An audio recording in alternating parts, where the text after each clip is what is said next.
Hello everyone, welcome back to my daily mini blog day 13। এখানে আমি সকাল সকাল স্নান করে রেডি হয়ে গেছি, আর তারপরেই করে নিয়েছিলাম এখানে পুজো করার পরে আমি ব্রেকফাস্ট করে গিয়েছিলাম আজ টিউশন পড়াতে। ও হ্যাঁ, তোমাদেরকে তো আমি বলতেই ভুলে গেছি যে আমি টিউশনও পড়াই। তো এই যে একটা বাচ্চা আছে, একে আমি পড়াচ্ছিলাম, তো ওরই ক্লিপটা ক্যাপচার করলাম।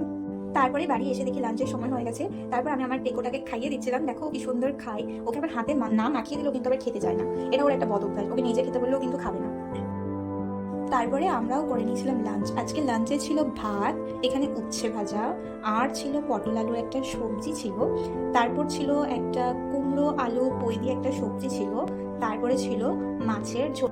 তারপর দুপুরে খানিক ঘুমানোর পরে বিকালে এরকম উঠে আকাশটা দেখি। তারপর সন্ধ্যাবেলায় আমি খেলছিলাম একটু পেকোর সঙ্গে, এখানে ওর সঙ্গে একটু মজা করছিলাম। তো এইটুকুই আজকের ব্লগটা। কেমন লাগলো সবাই কমেন্টে জানাবেন। বাই বাই, আবার কালকে একটা নতুন ভিডিও নিয়ে দেখা হবে।